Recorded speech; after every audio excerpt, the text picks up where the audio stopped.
Hey friends, welcome back to the channel. If you're new here, my name is Timo. I'm an entrepreneur building digital businesses. I believe it's important to reflect every few years to make better decisions in the future. That's why today I'm giving you 7 things I wish I knew at 20. Number 1, easy choices, hard life. Hard choices, easy life. Meaning if you make the easy choices right now, like hanging out with your friends who may not have the same ambitions as you, or just going out drinking and partying, your life will be a lot harder down the line. You'll not learn the skills you need, you'll not progress, and you will not develop in the person you aspire to be. An example is going to the gym. You can make the choice every day to just stay in bed, the easy choice, or to push yourself, even if it's 7 p.m. and you really don't want to go, to have a easy life afterwards, meaning your body will thank you all your life that you always did the hard choice and went to the gym. Personally, I have no problem going to the gym. For me, it's other things like focusing on a task for a very long time, not doing too many tasks at once, or drifting off to social media. Number 2, front load your work. Imagine you're retired by 30. You gave it all in your 20s and now you can harvest the fruits of your work for the next 40 years of your life without having to work. Okay, realistically, it will take you a little longer because you will probably not found the next tech company and sell it for millions of dollars at 28, but working hard and smart in your 20s, like front loading the 40 years of work that you would usually do and try to pack it into the 10 years by not working too hard, but rather smart. In my 20s, I haven't always worked hard, especially because I pursued a 4-year degree and really only could work on businesses after that. Working smart is easier than ever, considering there's the internet and you can outsource pretty much every task. Number 3, build an audience. This is one thing I did very early on social media. I uploaded a lot of travel content just because I liked it and built a little audience there, which helped me actually tremendously in all kinds of stuff later on. Because when people follow you and they trust you, you get not only sponsorships from companies, hotels, whatever, but also you get great connections and make business connections all over the world. And it would be foolish not to use this free attention that you can get online by posting regularly on social media. So my advice here is start documenting in your niche, whether it be travel, whether it be cooking or business related content. There will always be an audience out there that will watch your stuff, especially on short form content platforms like TikTok. Even if you just get 200 views, that's 200 people. Imagine 200 people in a room. That's a lot of people. Number 4, study a real skill. So I studied business, and unfortunately I realized too late, business is not a skill you study, it's a skill you learn. It develops over time in the real life, meaning sales, marketing, negotiations. All of that you don't learn in university. You learn that by actually going out there and doing it. I wouldn't say it was a complete waste of my time to study business and economics. I met a lot of great people. I did a nice exchange semester in the US for free. But in hindsight, for your career, you should study something that is a real skill, like engineering or computer science. I would have chosen a hard skill like coding, 100%. And that brings me to number 5. Learn the basics of coding. So no matter if you hate or love coding, learning the basics nowadays is essential, and I regret not having done this in university. Look at the most valuable companies in the world.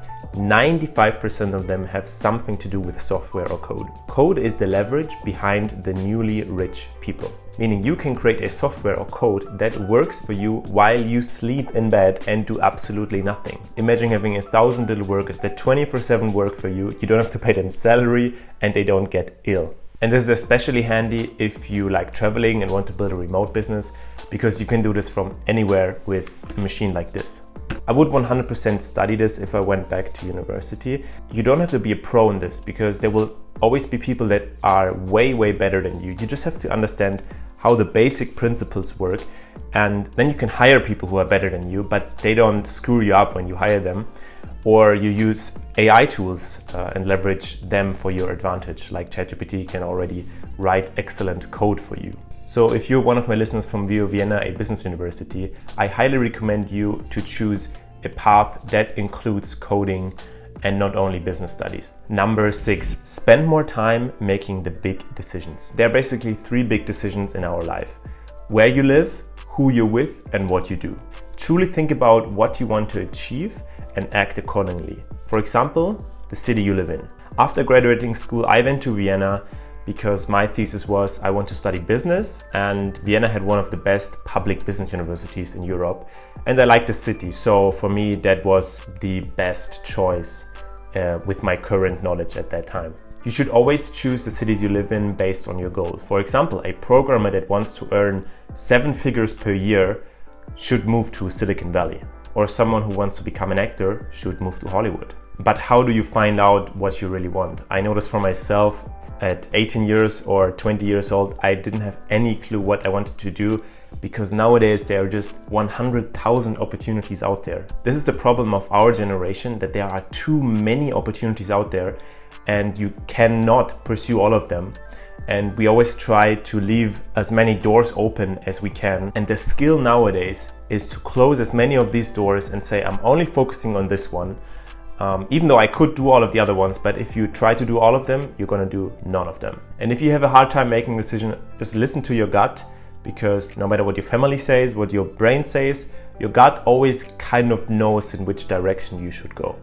Number 7, spend less time with your family. This might be a hard one, especially because your family probably wants just the best for you. But if your family is like most, they will not understand if you want to pursue a different career path than the 80% of your peers do. They will keep asking you, where is your safe job? Why haven't you started that internship yet? Or how's your studies going? Whereby you are maybe working on a project where you think this could be big in 2-3 years, but they think, oh no, just go the safe route. You know, that is what has worked for the last 80 to 100 years. But you think to yourself, I don't really want to do that. And then you start maybe questioning yourself and think like, oh yeah, maybe I should really go back to that safe thing and screw all of this. This doesn't make any money anyways. And so that definitely hurts your progress. I'm not saying never visit them, because in the end you only have one family, but make specific times in the year for visiting them, and then also don't be on your phone when you visit them, but truly make time for them. And be it 1-2 days every few months, and then go back ideally to your own city. Don't live in the same city as them, because then you will go back much often and have the conversations about what is going on in your life. So yeah, move to a different city and visit them consciously for a couple of times per year. Okay, just an 8th thing just came into my mind because it's just so important. Exercise relentlessly. A healthy body equals a healthy mind. You only have one body, so take care of it. You can buy as many MacBooks or iPhones or Gucci bags in your life as you want, but we put way too less emphasis on our own body, and we tend to ignore when we have pain, or we tend to neglect going to the gym. So never stop exercising. It reduces your stress level and helps you live a longer and happier life. All right, I hope these life lessons were insightful for you. If so, please subscribe to the channel and leave me a comment if you wish. And I also just recently started a newsletter where I will share more stuff about how I'm building digital businesses. I leave a link to this down below. Feel free to check it out. Until then, see you in the next one. Bye bye.